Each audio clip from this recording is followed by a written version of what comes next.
Hi guys! Welcome back to my YouTube channel. So for today's video guys, kauwi ko lang galing sa Ukayan o sa bayan ng Batarasa dahil pinauwi ako dito ni mama at magdra-drive daw ako ng tricycle dahil ngayon ay mag-deliver siya sa Batarasa. So walang mag-drive ng aming tricycle kaya yun, pinauwi niya ako. Pagdating ko dito, naabutan ko sila na nagre-repack ng mga gulay ng katulad ng okra at sitaw. Ito guys, ipapakita ko sa inyo yung ginagawa nila ngayon guys.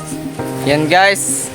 Ayan na, ginagawa nila guys. Nagatali sila ng sitaw tsaka ng yung okra tapos na nila repack. So tingnan natin guys yung tag 1 kilo na sitaw. Ganito siya kadami guys. So ito guys, 1 kilo ito siya guys. So tingnan nyo guys, ang haba guys. Mga bagong pitas ito guys. Mahaba oh.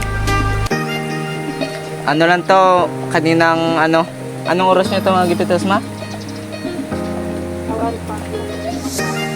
Mag alas 8 guys pagpitas nila. So ngayon i-deliver namin ito sa sa Batarasa. Tapos guys, bali ito guys, tag 50 pesos pala ito, 1 kilo. Dahil mura ngayon ang gulay. Tapos ito naman guys, yung nakarepack na okra. Ito guys, nakarepack na okra. Ang laman nito guys ay 100 piraso. Tapos tag 50 pesos ito guys, kasi 2 piso ito siya. So 50 centavos ang isa. Yun, napakababa guys. Ito guys, yung mga na nila, na repack na nila. Ayan oh. Ilang balot ulat ma? May ito 2,000. Kasi kami natapos magpitas. Mga 2.5 ito guys, 2.5 piraso. Ganun, mga 25 balot yan. Tapos ito naman yung sitaw na wala pa na na tali. Ayan wala pa siya na bigkis ng tag 1 kilo. Tapos meron pa dito silang ito na guys, yung mga ayan yung mga ilang piraso na ito guys.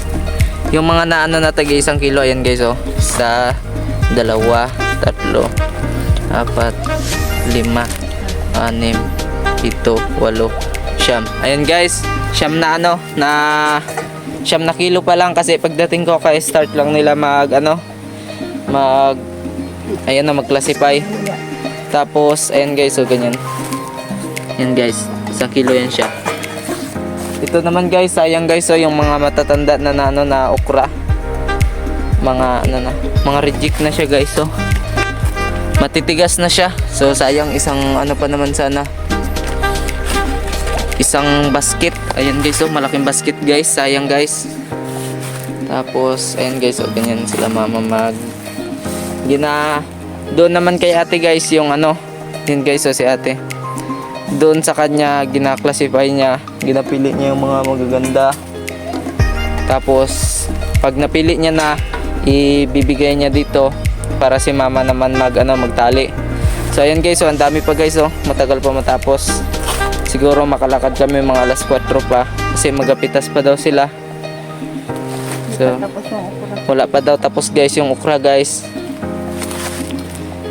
Napakarami pa guys. Ayun pa pala guys, so sa kabila may pa, may balot pa ng okra.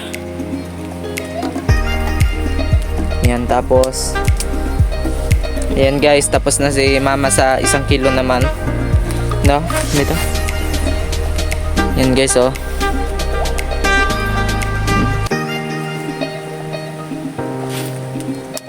Ito guys. Ang haba guys, ang haba. So medyo marami na yung sitaw ngayon guys. Ayan na siya guys oh.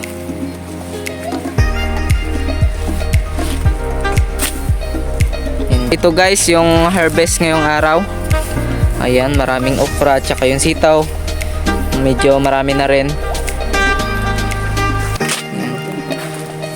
At yun guys, hanggang dito na lang muna ang vlog natin ngayong araw. At kung nagustuhan nyo, huwag nyo yung kalimutan na mag-subscribe sa aking YouTube channel para lagi kayong updated sa iba pa nating i-upload na mga video. At maraming salamat guys sa 21.7k subscribers.